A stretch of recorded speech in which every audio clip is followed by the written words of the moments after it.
TCM invites you to see another of the essentials, the films that define what it means to be a classic. Fail safe, Sidney Lumet. It's so terrifying. No one captures men under pressure better than Sidney Lumet. You know, one of the greatest film actors of all time. It's Henry Fonda. He's fantastic in this movie. Playing the president of the U.S. It constantly surprises you all the way through. Terrific movie. 1964, Fail Safe. It's one of the essentials, a riveting masterwork, a timeless favorite that embodies everything we love about the movies. Introduced by Robert Osborne and Alec Baldwin. Coming up next. Presented uncut and commercial-free, the way it was meant to be seen, only on Turner Classic Movies. To see exclusive content and learn more about the films, go to tcm.com/essentials.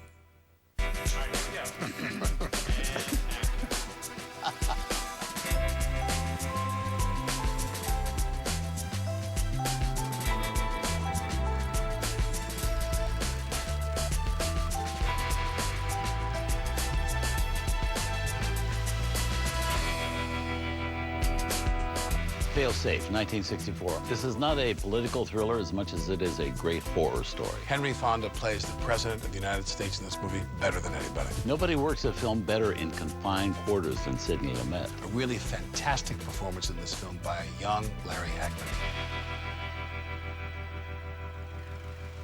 Well, you can fight a limited war, and you know it.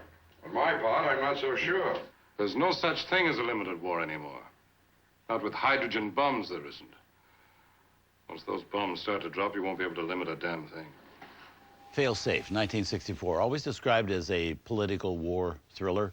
I think it's a horror story. It is so good. It's so terrifying what it says about war and the different balances of opinions about war, how war should be conducted and everything.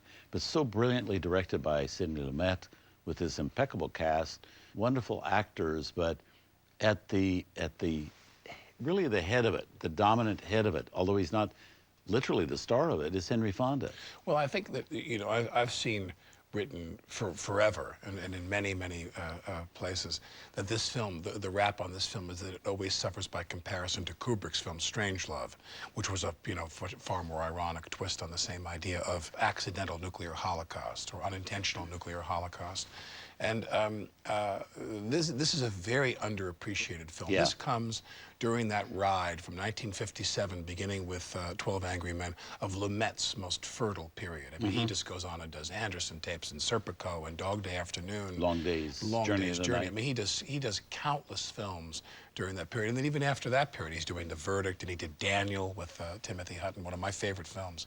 And I mean, Lumet is really, it's hard to believe, it's almost staggering to believe that Lumet received an honorary Oscar that was his only Oscar for his great, great, great career. Right. And as you said, you know, one of the greatest film actors of all time steps in. And Fonda is probably the best rendering of someone playing the president. Or the one you'd want to be president. Exactly. You have the same equipment we do. What did it tell you? It did not tell us what is in your mind, Mr. President. I'm telling you that. And you asked me to believe you. You must believe me. You asked for belief at a curious time. If we don't trust each other now, Mr. Chairman, there may not be another time. Another wonderful element in this movie is Larry Hagman, a young Larry Hagman who many people over the last several years know as a sitcom star from I Dream of a Jeannie, and then, of course, as J.R. Ewing on Dallas, the famous television series. And you see Hagman give this performance, which is absolutely fabulous. He's fantastic in this movie. The only person in the film who kind of stands out for me a little bit is Mathau. But do you think that's his performance, or is that the writing of the character? Because the character is written in a very kind of aggressive way. I think the issue lies with Mathau, because I think that the script is a very smart script. I just think that Mathau kind of stands out a little bit. I mean, he's not horrible in the film. He's a wonderful actor. But everybody else is playing the realism of the stakes. I mean, what's going to happen in this film, what's potentially going to happen, is so shattering. The other thing I like about it very much is the fact that there's no music. There's no underscore at all. You know, it's very real, all of that. And something for people to watch is how well Sidney Lumet works in a confined situation, but you never feel confined as part of the audience. You're never aching for them to break out and get outside. Well, let's have a look. Here's one of the finest films directed by the great Sidney Lumet with Henry Fonda also at his best. 1964, Fail Safe.